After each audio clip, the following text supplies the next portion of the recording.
Hi, I'm Michael Picarch, and today we're going to talk about hip issues, or more specifically, the labral tear. First off, let's talk about the symptoms, and then I will draw a diagram to further clarify the issue at hand. So first off, there's going to be a pain in your hip or groin, often made worse by long periods of standing or walking. Now, in my opinion, this has a lot to do with foot placement. So you could easily just turn your toes instead of just keeping them pointing straight ahead. You could turn them outward when you place your feet on the ground. That helps alleviate it a little bit. So next off, locking, clicking, or a catching sensation in the joint. And then stiffness or limited range of motion. Sometimes when I walk up steps, I will feel a lot of discomfort in that area. And one thing I do is, instead of placing my feet as I normally would, I actually walk with my toes pointed outward instead of straight. It looks silly, but it works. So let me attempt to draw. Okay, that's the ilium, pubis. Oh man, it needs to be a little bit wider out. Now, right when it goes down here, so this right here, this circle area, this is the acetabulum, and this is the labrum right here. Okay, so what happens is the femoral head. So, put up a little bit. So, this is your femur. The femoral head fits right here into the acetabulum, and the labrum will tear somewhere, anywhere around here. So this fits right into here. Now, I want to explain how to possibly fix this. So, first off, there are vitamins that you can take, or supplements. Lysine is one of them. So,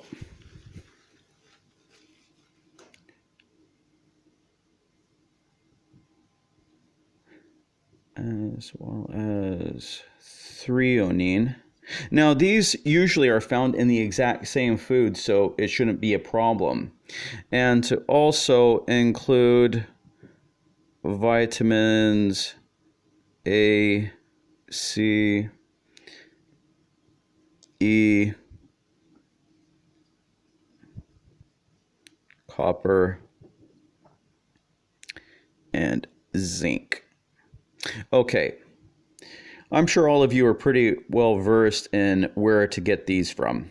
Now, lysine and threonine can be found mostly in meat products, and they're found in all the same foods. So don't worry about getting the supplementation separately. So, as an example, you get it from beef, chicken, beans, and in my opinion, one of the best foods on earth, eggs, get it from soy, cheese, nuts, and I apologize for my poor penmanship, and bone broth. And it's best, of course, to make the broth yourself. That's pretty much self-explanatory. So, next point is that there are ways for you to help rehabilitate this issue. Now, according to Dr. Kayla Daniel, it takes up to 4 months for the tissue to regenerate. So during the meantime, you can do a series of exercises. As an example, if you were to stand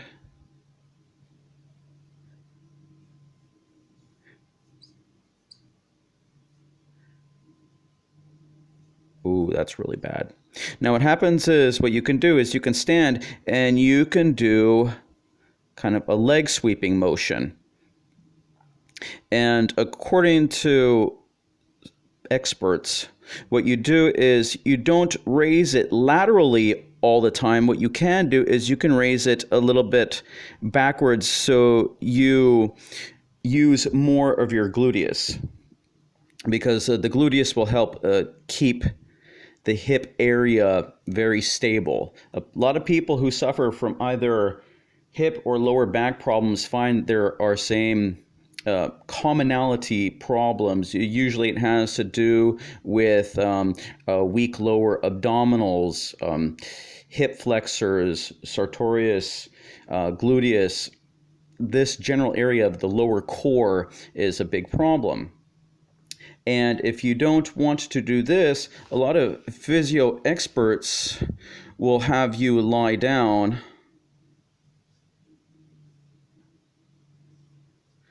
on the ground, and you can do just simple leg raises.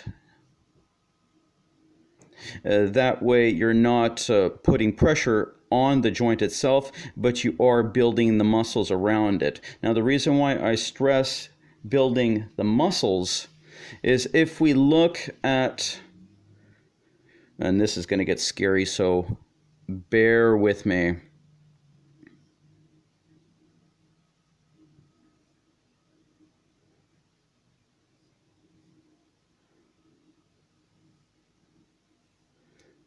Okay, so now let's label the areas that I'm talking about.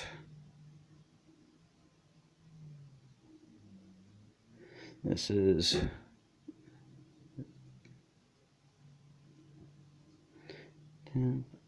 lata, yeah, and that is the sartorius.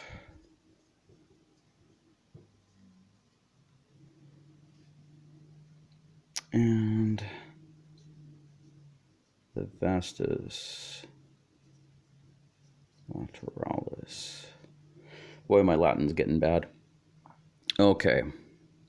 So the sartorius, or your inner groin area, is one point of contention.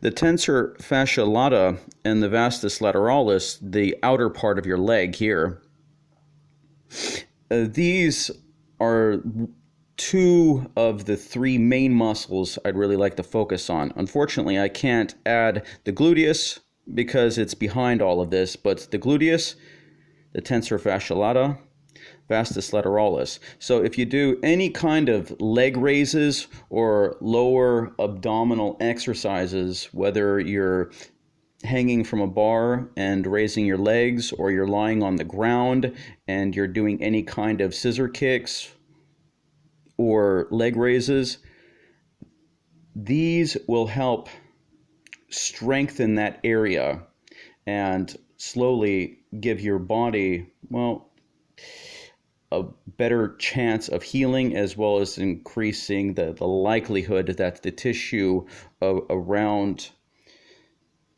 the femoral head, the acetabulum, to heal. Because as you know, the acetabulum, if the head of the femur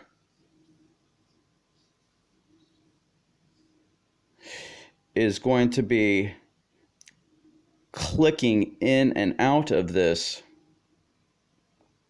it's going to create so much discomfort, and eventually it becomes debilitating, and then you'll require surgery, and that's rather unfortunate. So please practice any kinds of exercises. If you want more advanced movements, you can do things like goblet squats.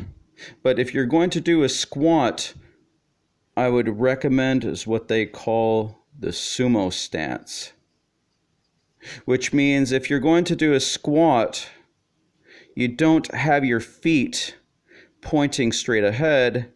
Instead, what you do is you turn your toes outward, 35-45 degree angle, and that actually alleviates tension on the hips. Oh, yes, and to place your feet wider than your shoulders.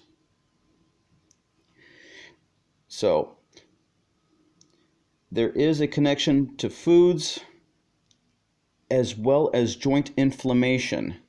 So, if you're having problems with your joints, not only with your hip area, but as well as, let's say, arthritis, then I would suggest please watch my videos on intestinal health for reference, because there are certain foods you eat that create inflammation, and then it disables your body's ability to heal at a rapid rate.